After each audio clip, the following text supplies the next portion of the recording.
आप लोग मुझसे खुल के पूछ सकते हो, बता सकते हो। क्योंकि होता क्या है कि हम अपनी बीमारियों को छुपा के कब बहुत बड़ा कर लेते हैं, हमें पता नहीं चलता। ये जब महिलाओं में अधिकतर कैल्शियम या खून की कमी होती है, आयरन कम है, तो हम गोलियां खाते हैं, लाल पत्ते वाली भी, और कब्ज रहती है, गैस बनती है, एक उम्र के बाद कुछ खाने के बाद दस्त आना। तो उसमें क्या होता है, जो आपकी आंतें हैं, आंतों में जो उनकी गति है वो बहुत बढ़ जाती है, चक्कर नहीं आता, उल्टी नहीं आती, पता नहीं चलता, और धीरे धीरे दिमाग में बदलाव होता है, तलब खत्म करता है और मरीज दवा से ही नशा छोड़ देता है।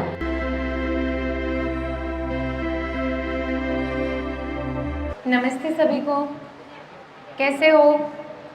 अच्छा देखिए, जैसे ये आपका छोटा सा गांव है जहां आप सब लोग रहते हैं, क्या कोई व्यक्ति ये कह सकता है कि आपके गांव में सब लोग तंदुरुस्त हैं, किसी को कोई बीमारी नहीं है? कोई भी ऐसा व्यक्ति जो यहाँ पे है जो ये कह दे कि मैं बिल्कुल तंदुरुस्त हूँ और मुझे कोई बीमारी नहीं है? कोई नहीं है ना। देखिए, आपको जो भी दिक्कत है आप लोग मुझसे खुल के पूछ सकते हो, बता सकते हो।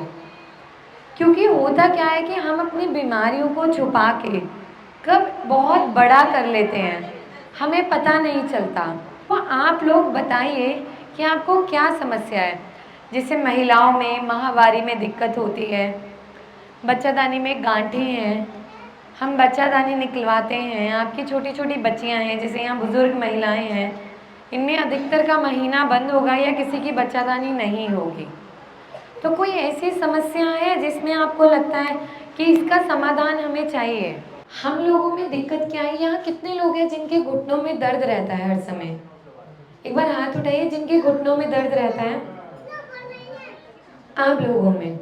और हम क्या करते हैं, जब भी हमें घुटने में दर्द शुरू होता है, यानी वात वायु बढ़ गई, कफ बढ़ गया, आवाज आने लगी, ग्रीस कम हो गई, हम क्या करते हैं, तुरंत कैल्शियम खा लिया, कुछ गोलियां खा ली, कुछ दिन आराम मिला, फिर वही स्थिति पैदा हो गई। लेकिन आपको अपने घर पे गोलियों से बेहतर कैल्शियम लेना है, और वो है तिल, जैसे सफेद तिल। अगर जिसको घुटनों में दर्द है, आप रोजाना आधा चम्मच सफेद तिल पानी के साथ खाइए, वो गर्मी नहीं करेंगे। आधे चम्मच तिल में लगभग 400 मिलीग्राम की उतना है, उतना हमारे शरीर की क्षमता है पचाने की, वो उतनी मदद करेगा। दूसरी चीज, मीठा नीम, जिसे हम कड़ी पत्ता बोलते हैं, जिसे हम क्या करते हैं, जब महिलाओं में अधिकतर कैल्शियम या खून की कमी होती है, आयरन कम है, तो हम गोलियां खाते हैं, लाल पत्ते वाली भी, और कब्ज रहती है, गैस बनती है। लेकिन मीठा नीम, जिसे हम कड़ी पत्ता बोलते हैं, अगर आप लोग रोजाना 1-2 मुट्ठी भर के कड़ी पत्ता खाओ, तो आपकी हड्डियां, जो बार बार अर्थराइटिस, जोड़ों में दर्द, हड्डियां कमजोर होना, हड्डियों में आवाज आना, यानी जो दिक्कत बहुत ज्यादा है, वो धीरे धीरे करके कम होगी। क्योंकि पहले के समय में क्या होता था, हम 50 साल के हो गए, 40 के, तो हमारे घुटनों में दिक्कत होती थी, पर अब 30-35 साल में दिक्कत आने लगी, महिलाओं में भी और पुरुषों में भी। जैसे आपकी आंख कमजोर है, आप क्या करा करो, रोजाना जो मिश्री आती है ना, धागे वाली मिश्री, थोड़ी सी धागे वाली मिश्री और सौंफ, उसका ऐसे घोल बना लो, चूरन, और उसको रोजाना लिया करो, वो आंखों को थोड़ा मजबूत करने में मदद करेगा आपको। अच्छा देखो, जिनका भी बीपी लो होता है, बार बार बीपी कम हो जाता है, आपको क्या करना है, जैसे आप रोटी खाते हो, एक रोटी का टुकड़ा खा लिया और एक टुकड़े में एक काली मिर्च का दाना डाला और उसको चबा के खा लिया। ऐसे पूरी रोटी में जितनी आप 3-4 रोटी खाते हो, उसमें 4 दाने आप लोग खा लो। इससे क्या होगा, जो बीपी बार बार लो हो रहा है, रक्तचाप, वो आपका थोड़ा सम अवस्था में आने लगेगा, मदद मिलेगी। दूसरी, जैसे आप लोगों को कमर में दर्द रहता है, हर समय जिन लोगों को दर्द रहता है, तो आप वहां पे क्या कर सकते हो अपने घर पे, जैसे मखाने होते हैं, मखाने पता है सबको, मखाने खाते हो, मखाने भूनो और उसमें खसखस भून लो, उसका एक पाउडर बना के रखो।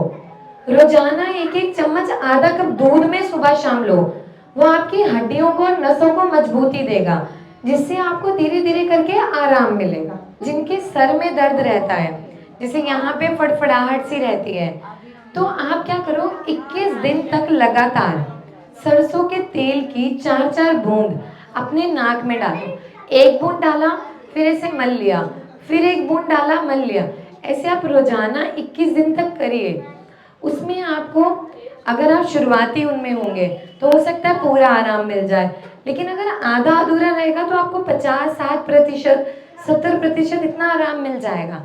देखो, जिन भी लोगों में ऐसा होता है बार बार दस्त आना, एक उम्र के बाद कुछ खाने के बाद दस्त आना, तो उसमें क्या होता है, जो आपकी आंतें हैं, आंतों में जो उनकी गति है वो बहुत बढ़ जाती है, कमजोर हो गई। जैसे खाना खा रहे हैं वो बाहर आ रहा है, तो आपको उन्हें गति को धीमा करना है। कैसे?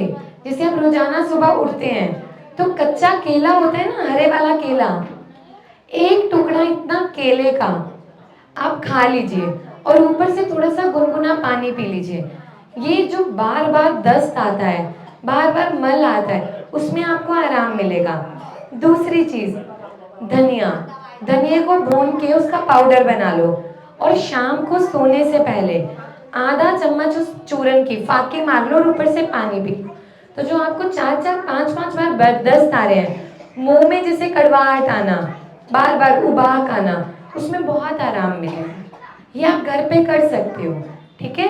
जिनका हाई बीपी रहता है, आपको क्या करना है, शहतूत के पत्ते, तूत जो होता है तूत, रोजाना सुबह उठ के और शाम को सोने से पहले 5 से 6 पत्ते, कोमल पत्तियां जो ताजी होती है शहतूत की, उसे चबाकर खाइए और ऊपर से पानी पीजिए सुबह। और शाम के समय सोने से पहले हरा कच्चा प्याज, हरा कच्चा प्याज की जो पीछे की हरी वो होती है पंखुड़ियां, उसको ऐसे पीस लीजिए और उसके 2 चम्मच गुनगुने पानी से ले लीजिए। कितना भी बीपी हाई होता हो, धीरे धीरे वो सम अवस्था में आने लगता है, आपको आराम मिलता है। इससे भी फिलेरिया की दिक्कत है, फिलियारिसिस, आप जैसे कोई भी गोली खाओगे जिससे पेशाब ज्यादा आएगा तो आपको सूजन कम लगेगी। अब आपने वहां पे करना क्या है, रोजाना रात को सोने से पहले 1 महीने तक लगातार 1 चम्मच तिल का तेल गर्म पानी से लेना है और सोना है। मतलब ले लिया और सो गए। दूसरी चीज, जैसे मदार, इन सब के पत्ते लिए, मदार के, एरंड के, यानी आक के, एरंड के और धतूरे के, एक लोहे की कढ़ाई में छोटे छोटे उसके टुकड़े करके उसको पतला घोल बना लो और जहां भी फिलेरिसिस जिस स्थान पे हो रहा है उस पे उसका लेप लगभग 1 घंटा लगाओ और पानी से धो। कुछ दिन में जो वहां पे फूल रही, उसमें आपको आराम मिलेगा। हमारे समाज में नशे से लोग परेशान हैं। अब 1 महीने में कोई व्यक्ति 10,000 की शराब पी रहा है, तो हमारी शराब छुड़वाने की जो दवा है 1 महीने की, वो 3,000 से 3,500 रुपए तक है, क्योंकि उसमें औषधि, लेकिन उससे चक्कर नहीं आता, उल्टी नहीं आती, पता नहीं चलता और धीरे धीरे दिमाग में बदलाव होता है, तलब खत्म करता है और मरीज दवा से ही नशा छोड़ देता है। अगर कोई व्यक्ति सूखा नशा करता है, मानो गांजा, चरस, अफीम, कोई भी सूखा नशा, पुड़िया, अलग अलग नशे, तो उसमें जो महीने में जैसे दवा रहता है, हम नशा 10-10, 20-20 हजार का करते हैं, तो 4,000-4,500 तक दवा रहता है। कोई व्यक्ति 3 महीने में, कोई 6 महीने में, किसी को साल भी लगता है। क्यों? क्योंकि हर व्यक्ति की क्षमता अलग है, शरीर अलग तरह से काम करता है। पर अगर आप लोग नशे पे करना चाहते हो, और आपको दिल्ली आने की जरूरत नहीं, हम आपको नंबर देंगे जो भी आपके गांव में नशा करता है, क्योंकि नशा उस व्यक्ति को नहीं, उसके पूरे परिवार को खत्म कर देता है। बीवी परेशान, बच्चे, माँ बाप, आप परेशान हो। क्या नशा करते हैं?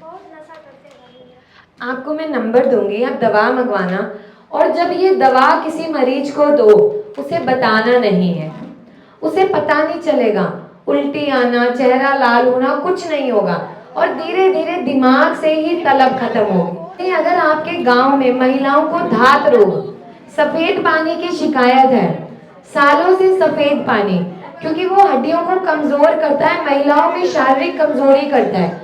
अगर आप में से किसी महिलाओं को धात रोग है, तो जैसे 2 इलायची रोजाना खाना आपके पर्चों पे उपाय लिखे हैं, लेकिन अगर आप धात रोग से सालों से परेशान हैं और आपको लगता है आपको दवा करवानी है, आप दवा करवा के थक गए, सालों साल दवाइयां खाई, जब तक खाई आराम मिला फिर वही स्थिति, तो आप हमसे एक बार दवाई मंगवाना, 3 से 6 महीने में आपका पुराना से पुराना धात रोग इतना कम या ना के बराबर हो जाएगा। इसमें समय इसलिए नहीं बता सकते, हो सकता है कोई महिला 1 महीने में ठीक हो जाए और किसी को 1 साल लगे, वो आपके शरीर की स्थिति पर निर्भर करता है। पर अब धात रोग को मैं इतना बोल सकती हूँ कि हमारी दवा से, क्योंकि मैंने महिलाओं पे काम किया कि उनमें कैंसर ना बनने पाए, हम कैसे उसे रोक सके, तो आपका धात रोग जल्दी खत्म हो जाता है और दोबारा नहीं होता। अच्छा, जिन भी महिलाओं में सांस फूलता है, नजला, जुकाम, खांसी और आपको लगता है आंखों से पानी आने लग गया, धसके लगते हैं, तो आपको क्या करना है, आपके घर में औषधि है और वो है हल्दी। कच्ची हल्दी होती है ना जो अदरक जैसी, 1 चम्मच हल्दी का रस, 1 चम्मच अदरक का रस और उसमें कुछ पत्ते पुदीने और तुलसी के, 1 गिलास पानी में आप लोग उबालिए। जब वो उबाल के आधा रह जाए तो उस पानी को सिप सिप करके पीना है, दिन में 2 बार। कुछ ही दिन में आपकी छाती में जो बलगम है, ऐसे करके बार बार सांस फूलता है, सांस लेने में दिक्कत है, आप लोगों को बहुत आराम मिलेगा। और बार बार जिनको खांसी जुकाम बुखार होता है बार बार, उसमें भी आपको आराम मिलेगा। अब जिन महिलाओं के बच्चे बार बार बीमार होते हैं, जैसे ये पंप देना, बार बार भाप दे रहे हैं, बार बार बहुत सारी एंटीबायोटिक दे रहे हैं, हम बच्चों को बीमार होने से कैसे बचाएं? मिट्टी में खेलने दीजिए, रोजाना बच्चे को कम से कम 15 मिनट मिट्टी में छोड़िए। मिट्टी में छोड़ने से बच्चे के अंदर रोगों से लड़ने की क्षमता बढ़ती है। हम बच्चों को मिट्टी में नहीं जाने देते, पहले तो लोग रहते मिट्टी में थे। दूसरी चीज, आपने क्या करना है, घर पे जन्म घुट्टी बनानी है बच्चे की। कैसे बनानी है, 2 चम्मच शहद, उसमें 20 दाने काली मिर्च और 20 बादाम की गिरी का पाउडर, बादाम की जो गिरी होती है, बादाम कौन सा, काजू बादाम वाला, बादाम की गिरी, उसमें काली मिर्च, शहद, इनको पीस के अच्छे से घोल बना लो और रोजाना सुबह बच्चे को इस घोल में से कम 1/4 चम्मच यानी 2 से 3 ml सुबह जब उठा उसे चटाइए और उसके बाद 1 तुलसी के पत्ते का घोल बच्चे को चाटने को दीजिए। दिन में 2 से 3 बार करिए, आपके बच्चों के फेफड़े मजबूत होंगे और जो बच्चों में खांसी जुकाम बुखार बार बार होता है वो कम होने लगेगा। एरंडी के पत्ते लेने हैं, ठीक है, एरंडी के पत्ते, उसका घोल बना के कढ़ाई में गरम करना है और गरम गरम जितना आप सह सकते हो उसका लेप अपने स्तन पे लगा लो, जहां वो गांठ है उसके आसपास, उसे आधा घंटा लगा रहने दो और उसके बाद उसके ऊपर एक कपड़ा रख लो, जैसे ये दुपट्टा रखा, और एक ईंट का टुकड़ा लेना है और उसे गैस पे गरम कर लो, उस कपड़े में लपेटो और कपड़े के ऊपर रख के वहां सिकाई करनी है। इससे जो गांठ है जितनी उसकी क्षमता है गलने की, कम होने की, हो जाएगी।